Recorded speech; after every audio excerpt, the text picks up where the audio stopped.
was he had attempted for Turner to access a very large bank account which has been blocked and belongs to George Bush Sr. in a bank in Switzerland with forged documents, and he was discovered. He didn't get away with it, but he escaped the bank, got across the border, picked up his girlfriend, left his partner asleep at the hotel, but picked up his girlfriend, made it out of Switzerland and over to Hong Kong. He called Tim Turner the weekend, or the day, I should say. It wasn't on the weekend. It was, I'm not sure if Turner left Thursday or Friday. I don't remember that. But it was the day that Turner left to drive to Utah. And Tom had contacted him and given him this outlandish story that the Chinese elders, this is back when Turner was claiming the money was coming from the Chinese elders, that the Chinese elders required gifts, that this was a tradition, a Chinese tradition, that in order to meet and sign papers and finalize the deal, they would be required to be given certain gifts, and that he needed $80,000 to cover the cost of those gifts. Well, Turner sent it to him the weekend of the Utah event. We didn't find out until later. We didn't know where he got that money or how he could send that much to Puna. But later we found out when there was the call that was shared between Carl Sedlak and the Unbroker, and that 20,000 of that came from Carl Sedlak, and Carl said he didn't know where he got the rest of it. That call, too, the recording of it, will be shared in the files, and I need to make a statement about that call. Turner claimed after that call that it was fake, that it was created by the de facto to discredit him. Well, what he didn't know, or any of his other little pals, was that the call took place on my call board. I was recording it, and I was the third person who did not speak on that call. I was present, I listened to every word, and the Unbroker and I were Skyping each other while Carl Sedlak was answering all the questions. So no, it was not created by the de facto, the CIA, or anybody else. I did it. And the call recording is in the documents. So, after the Utah event, I was also told much later that there were two criminals that Turner took with him to the Utah event, and we'll get to that shortly. But there were 7 states that had not attended, and after the Utah event, they were all informed that they were no longer part of the Republic. And in order to be a part of the Republic again, they would have to sign the secret documents. However, only certain individuals, hand-chosen individuals in their states, would be allowed to see the documents, not their assemblies, not all of their elected people, not their jury foremen even, their historians, their document writers. No.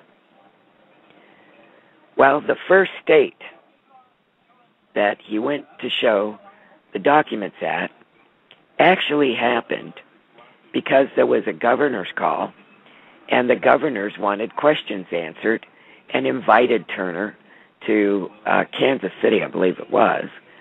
And Turner decided to turn it into a big jamboree again. And he got there and presented what they said was the Utah document. Now, there was a woman and her husband and another person who were supposedly not going to be allowed to see that document. However, they were trusted individuals in the assembly and within their elected state legislation there, and I'm not going to identify them because I haven't been given permission. But Kansas insisted that they be able to see that document, or they weren't going forward. So they were able to see it.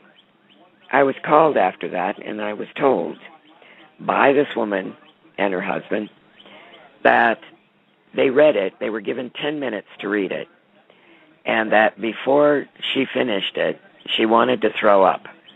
So she read it again, just to make sure that she was reading what she thought she was reading. And it was a short document, and it was a list of demands that were going to be made against the de facto. And the last thing on that list, among other nasty things, were that Tim Turner's Republic was declaring war on the de facto government. Her and her husband and the other person who had read the documents the next day resigned from RuSA. The next state that was involved was Tennessee. One of the individuals in Tennessee called the people in Kansas the day they had the document. And this gentleman said, I don't understand what your problem was because I don't see what you said was in there. And he said, but what I do see on page 23, I believe he said it was, or 22, that they intend to reinstate the Fed Reserve and the IRS. And she said, what are you talking about? How many pages are in that document? And he said, 23.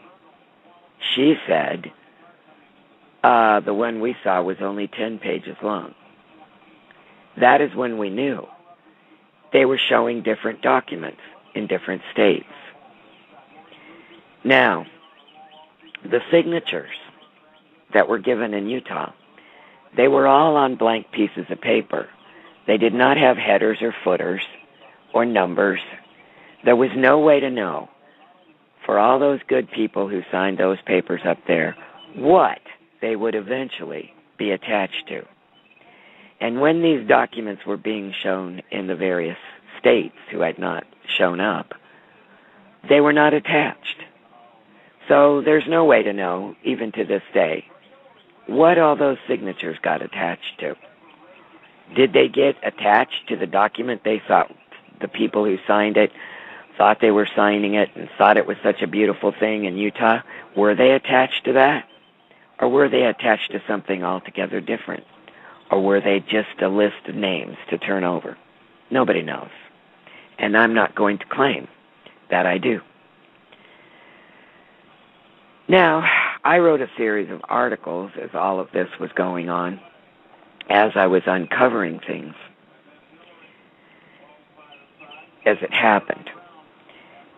Now, I sent an email inquiry to some high-level government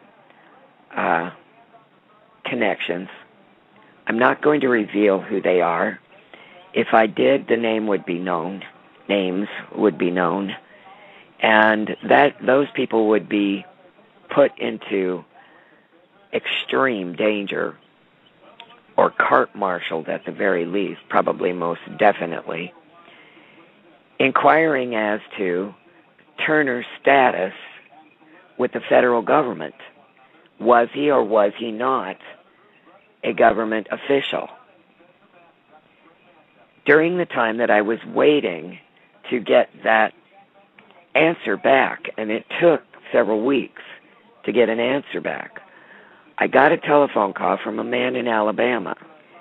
He claimed to be an ex-FBI agent, retired out of Washington, D.C., but he now lives in Alabama.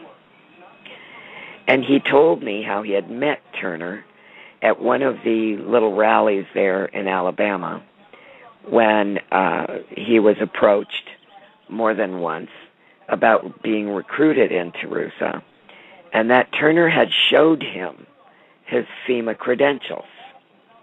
The man was very upset, and he said to me, Mrs. Hinkle, I don't know if you know very much about governmental bodies like FBI or CIA or even the IRS and the Fed Reserve. But when you leave, when you're fired or you quit, you resign or whatever, they don't let you keep those credentials. It's just like if you leave a police force. You turn in your gun and your badge. You don't get to keep them to take home and play with. So I am very, very upset that this man still has FEMA credentials. So I said, well, I don't know. I haven't gotten an answer back. Later, he called me again, and he was very upset. And he said, I don't want you to reveal my name. I don't care if you reveal what I told you, but I don't want you to reveal my name. All I have is my retirement, and I could lose it if they find out that it was me. I agreed I would never tell. He asked me to forget it, so I did. By that time, I got my answer. And that answer was from a government source, and it said, Tim Turner is a valued de facto asset. His file is highly classified, and his status is on a field mission.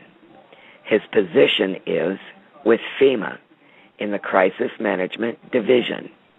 That is the division responsible for the civilian incarceration camps. It would appear the purpose of the mission is to deliver unto FEMA the patriots and unto the bankers the country. That was the message. I will not share that for the same reason that I told another person recently I would not share it. I'm not going to be responsible for a high-level government official ending up at Guantanamo for leaking this information. Now, on RBN Radio, Tim was asked about his association with the Rothschild's nephew. He blatantly lied about that. During all of this adventure I was going through at the time, I made the association of Tim's old partner, Billy. Billy and I became pretty good friends.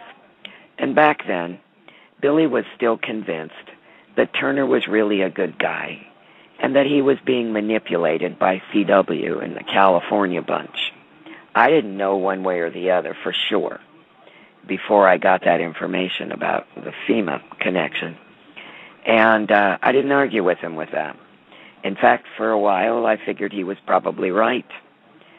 And Billy told me about a trip they had taken to California. And I believe, this is by my memory, so I could be wrong about where they were staying. I believe he told me they were staying at CW's that week or weekend.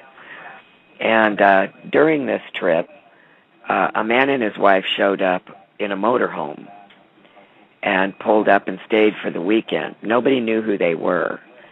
And Turner kept disappearing, having meetings with these two in their motorhome over the weekend. And then, finally, the man was talking to some of the others, and Billy was one of them, and introduced himself as the nephew of David Rothschild. Well, when I exposed that, Turner blatantly lied about it. First, he stated he never met the man, never knew any of the Rothschilds, didn't know him one from Adam. Then, he totally flip-flopped and said that actually he had met the man, and the man offered him $1 trillion to go away. Now, on more than one occasion, he let that information slip at various places to various people. So first he lies and says he's never met him, doesn't know him. Then he claims that, yeah, he met him and the guy offered him $1 trillion to go away. So, which time were you lying, Turner? Or was it both times?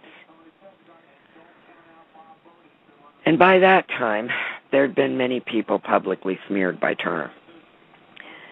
And every time on a national call, he would claim to have CIA evidence that they were Bush 41 plants. Not